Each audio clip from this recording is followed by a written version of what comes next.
Welcome. My name's Amyn Amlani, and today I am joined by members of the leadership team from Amptify, Chris Cardinal and Michelle Puglisi.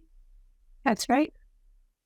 Welcome. Really excited to have you all here from Amptify. And Michelle, if you wouldn't mind letting the viewers know a little bit about yourself, please. Sure. I am VP of Audiology at Amplify.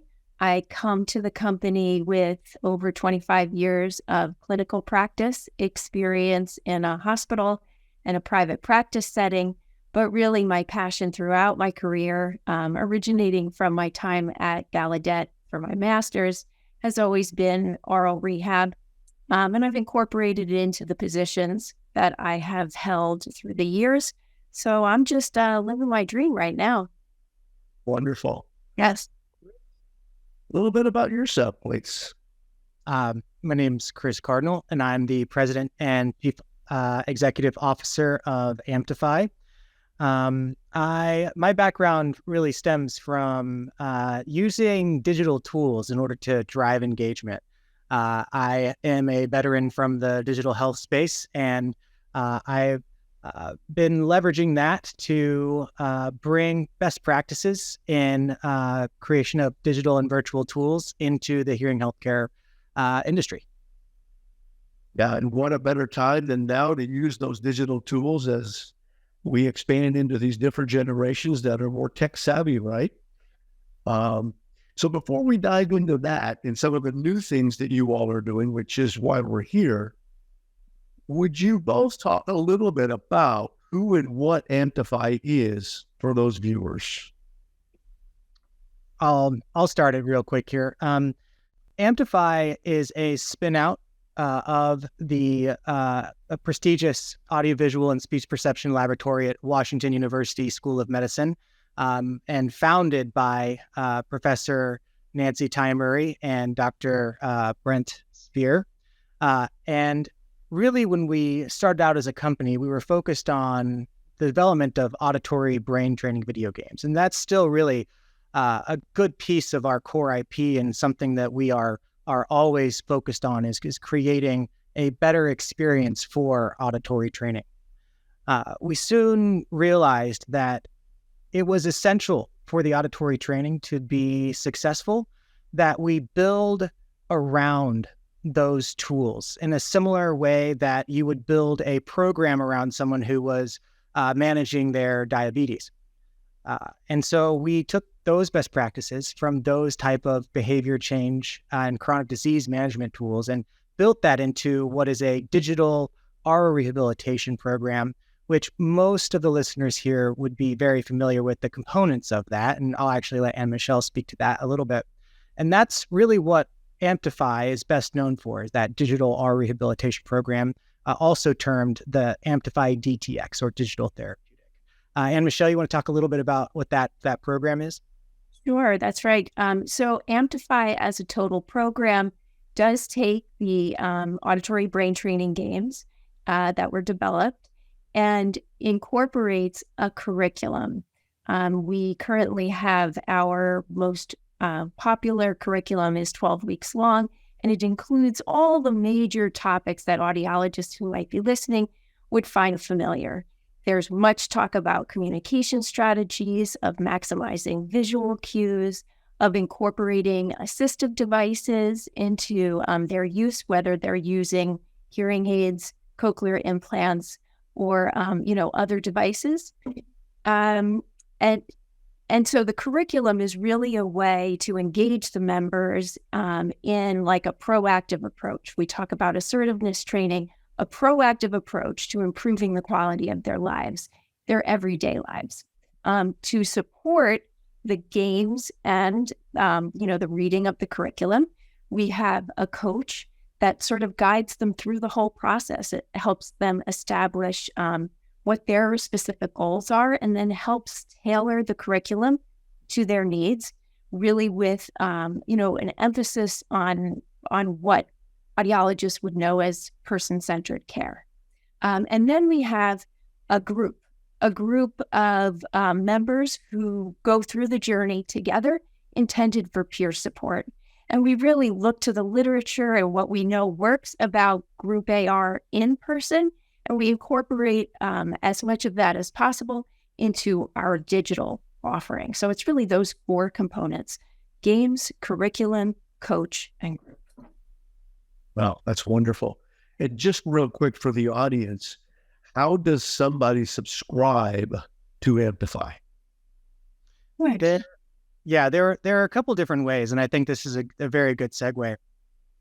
When we first released the Amptify DTX, we did so directly into the clinics and positioned the DTX as a way for them to outsource their patients, clients, Aural Rehabilitation, and as positioned Amptify as really an extension of their clinic, and that's truly how we see ourselves, or how our team all see ourselves, as an extension of the clinics that we work with. And when we did that, we bundled together the redistributable licenses for that digital rehabilitation program and sold them into the clinics at a discount, so that they could either give them away to their patients who could go through the rehabilitation program, or could sell them to their patients if they wish to do so. Very quickly, we found out that it was necessary, actually, for the clinics to actually sell or put a value onto the price of that rehabilitation program, because the patients who were given it for free were not being adherent to the program, whereas the clinics who were charging for the rehabilitation actually saw a markedly increased adherence to the full scope of the program. And so that's the primary channel to which individuals who want to access the Amptify DTX can.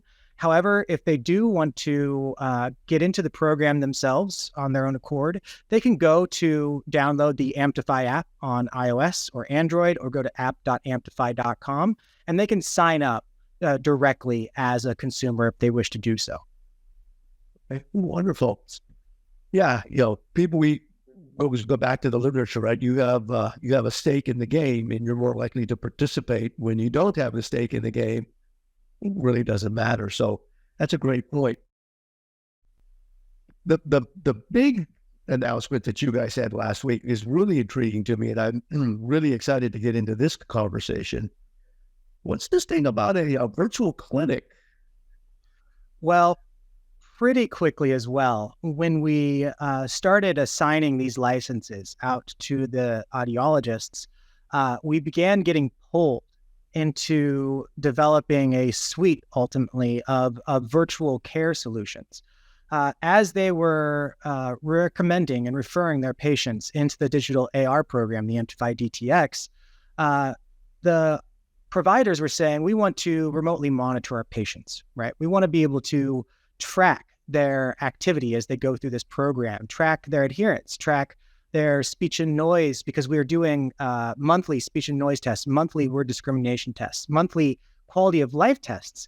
And that alone, that first step alone in the remote patient monitoring, was something that was actually fairly novel, and creating and generating and capturing that longitudinal data about an individual's journey as they go through their hearing loss and hearing challenges rehabilitation program was a novel concept.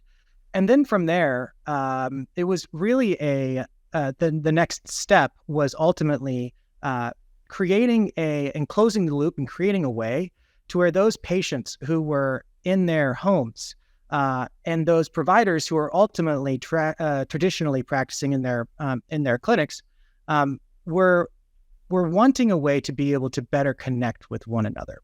And so we had really two sides of the coin built out at that point, right? We had both this portal through which the audiologist and the provider could go and log in and remotely monitor their patients. And then we had the mobile application, which the patients had in their pockets. And so it was a very easy next step to take to be able to connect that. And so what we did then is build out a virtual visit system in which the participants who are in the mobile application can easily schedule with that same application an appointment with their audiologist. Now, this isn't rolled out publicly yet. Actually, I'll say that by the time this is published, it probably will be public at that point to all of the listeners here. So go log into your Amptify portal and take a look. And there were a few other features as well. I kind of jumped right into the virtual clinic, but there's also the e-commerce store generator. Again, we were kind of pulled into this to where the audiologists and the providers were wanting to be able to capture the potential leads that are generated from the sale of these OTC devices and to be able to compete at a local level with the larger retail stores like the Best Buys of the world. And so we again closed a loop there, right? We created a very simple way for them. We have literally, we internally call it a magic button that you can go and click on this magic button and you upload your logo, you pick a couple of colors, and all of a sudden you have a store where you're able to sell a range of hearing healthcare related products. And we have formed relationships with manufacturers and distributors, and we have made it as easy as possible to be able to start selling products on your own branded store that matches you or your company. And we handle the back end, we handle the fulfillment, and then just directly deposit the proceeds from the sales into your bank account. I would say last but not least is Layla, which is an AI assistant. So, or an AI audiology assistant. And so the concept here, as we realize, is that as these devices and products were, as we were forming these relationships, there was a lot of education that was needed to be happening with the audiologist. And then even more so, there is a very granular distribution of data around devices, around the software that the audiologist uses.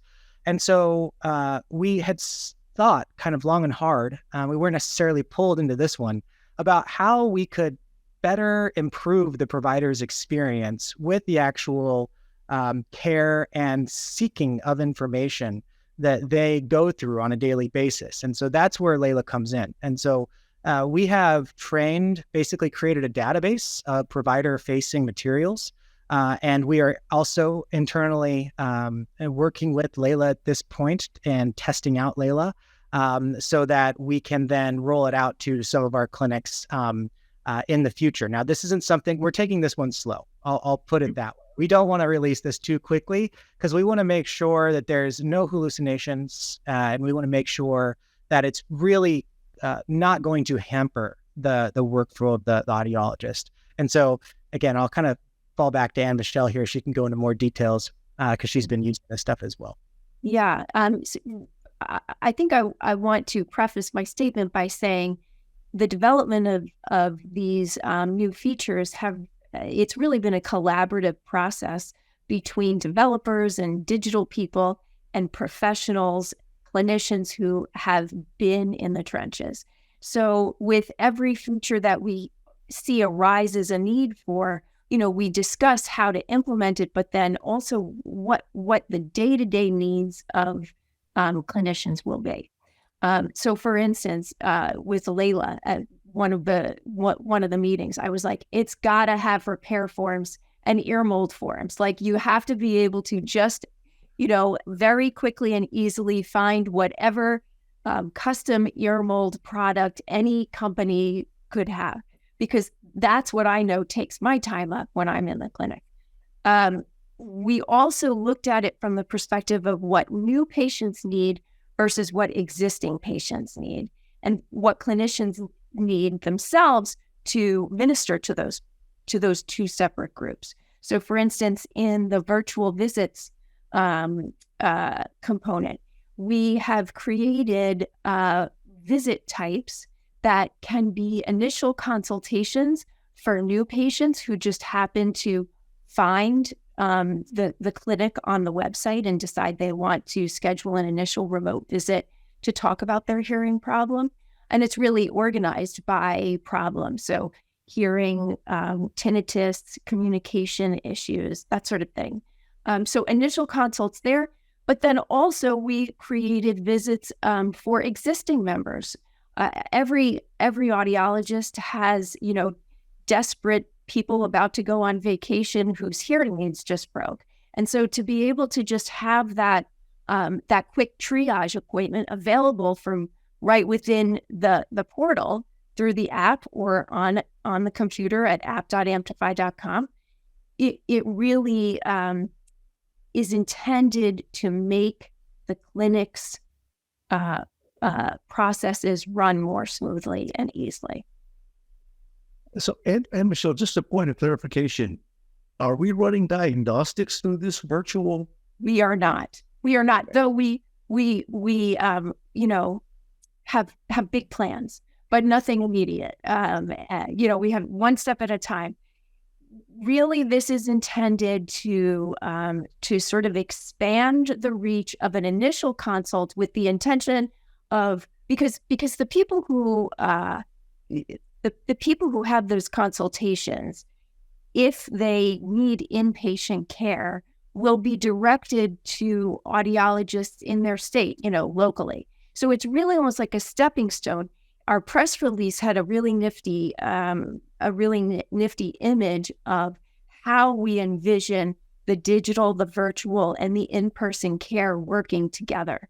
And the idea really is that through those initial consults, it can be like the first step in creating a person-centered treatment plan that I assume, if we're going to dive deeply enough, will include in-person diagnostics. Yeah, so it almost sounds like, and I love this concept. It almost sounds like you're opening up a pathway for these folks to get into that funnel.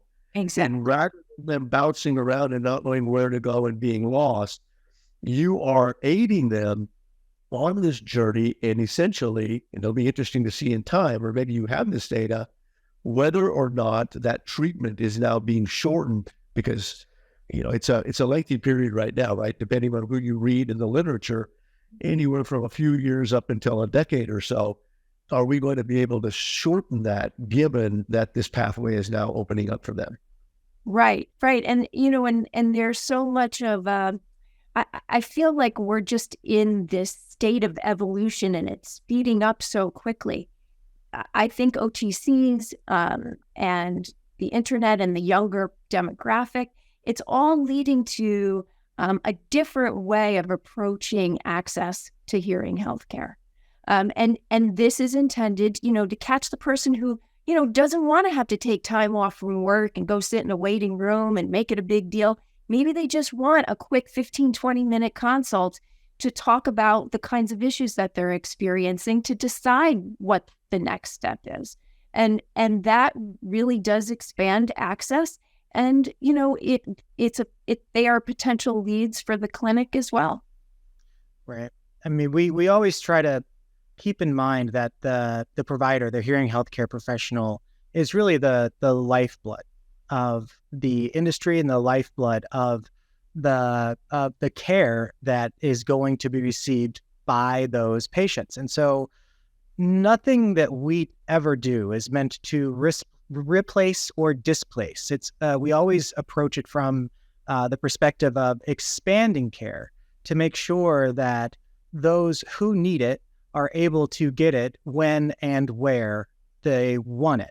And I think that is the modern approach that we bring to the table, is an expansion of that care, that paradigm beyond that in-person care and into the digital and the virtual realms, which are the three ways that anybody receives care for anything: digital, virtual, and in person.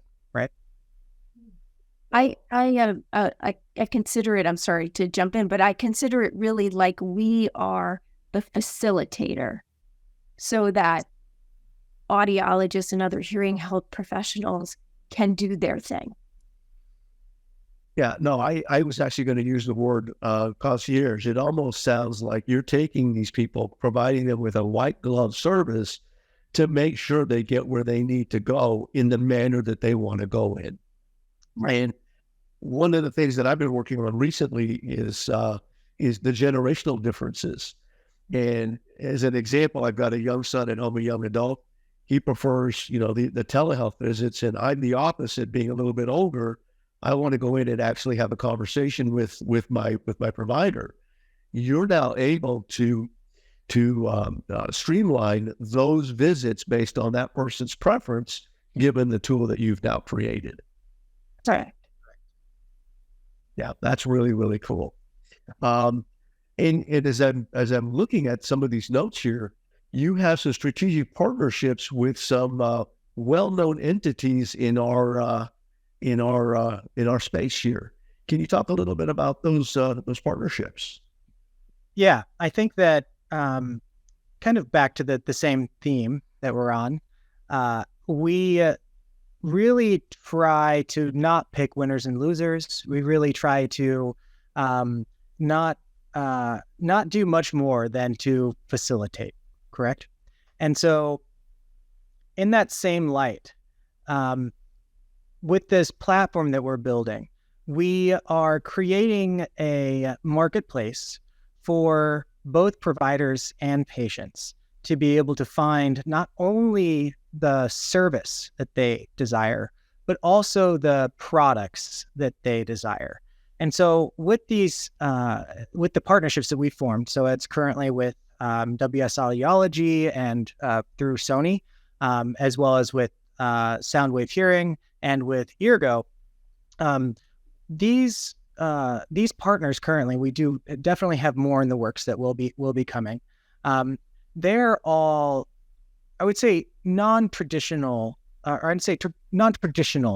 players within the industry. And so I don't want to speak too much out of turn, but I would say that what we're able to do is help facilitate, if you will, a relationship between those manufacturers and the audiologists as well, so that the devices that they provide and the types of services that they provide are able to get into the clients and the patient's hands.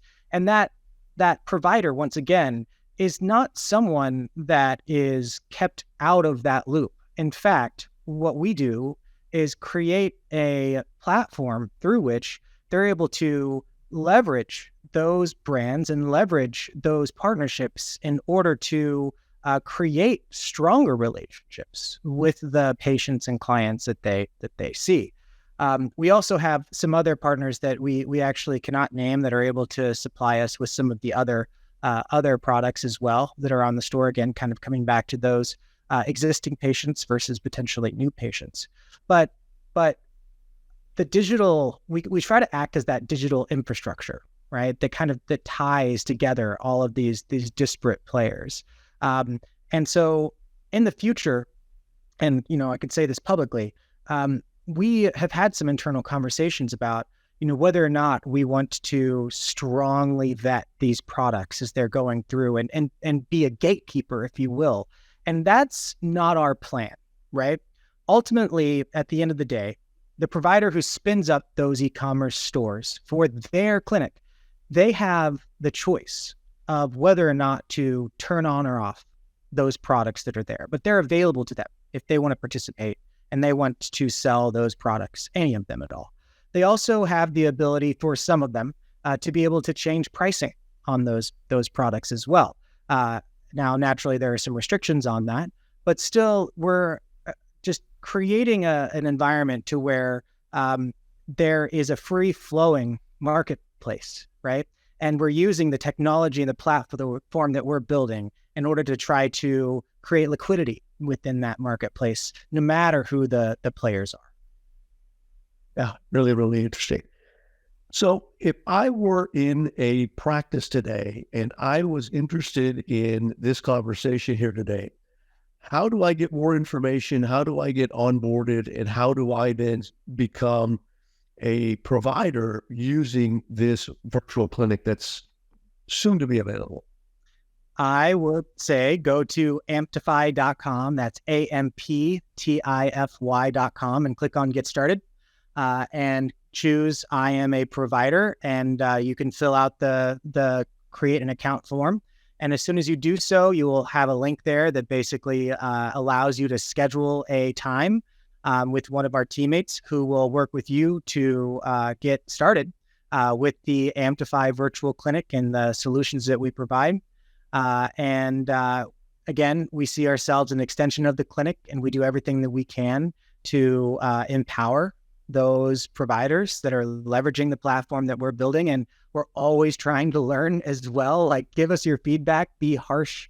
Actually, I think if you go to amptify.com/anonymous and leave us a nice or not nice note if you feel like doing so. But all I ask is that you be honest. It's okay if you're brutal.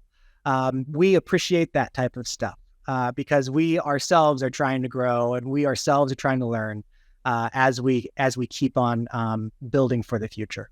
And the audiologists who are a part of the team have really tried to keep the development team realistic about the audiologist time that they can commit to something like this. So we really have put effort into making it as simple as possible. You don't have to be like super tech savvy to do it. And if you do need assistance, that we have the support staff available to just help you through it.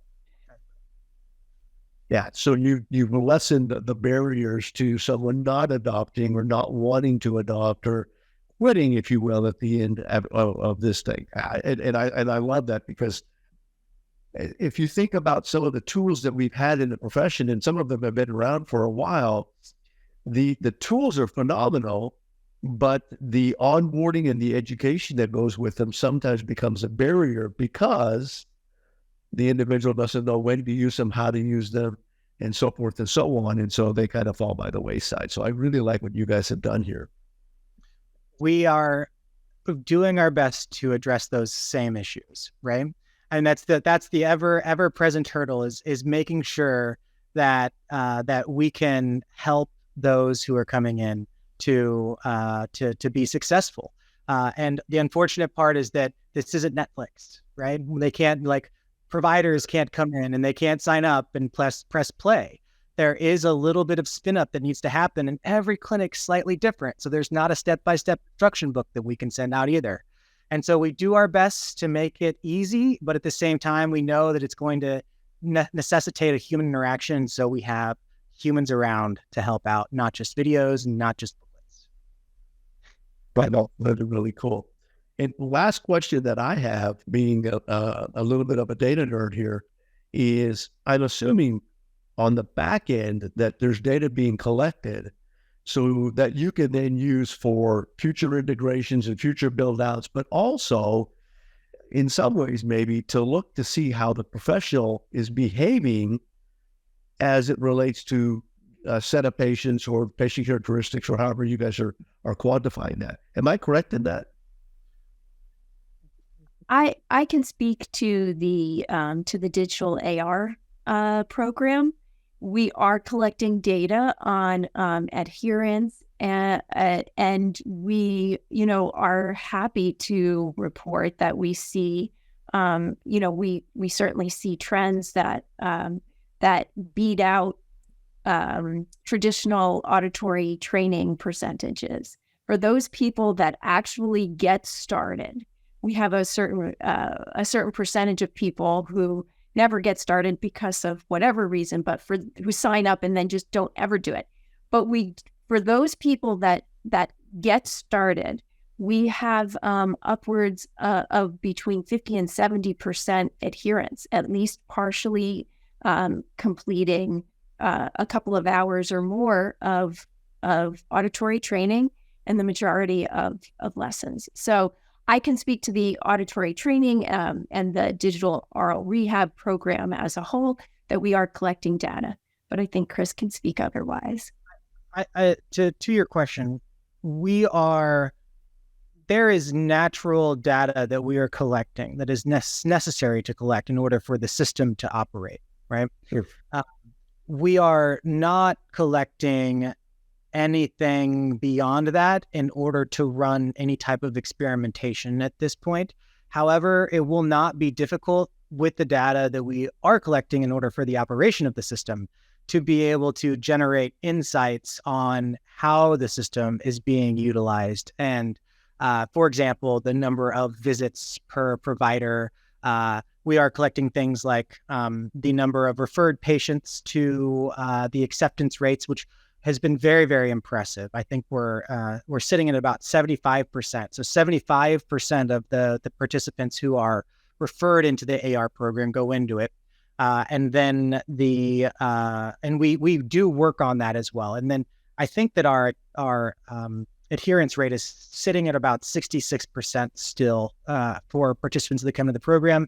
And again, how you define that can be cut up a little bit too, like where is that cutoff? Do you count 6-7 weeks?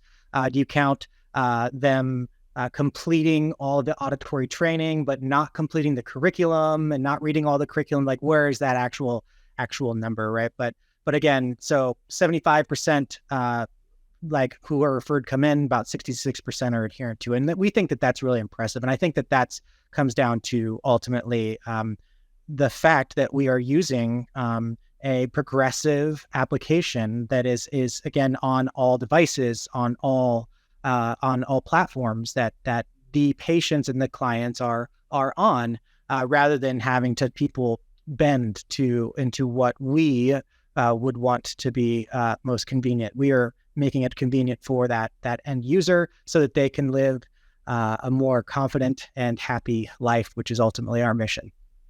Absolutely. Absolutely.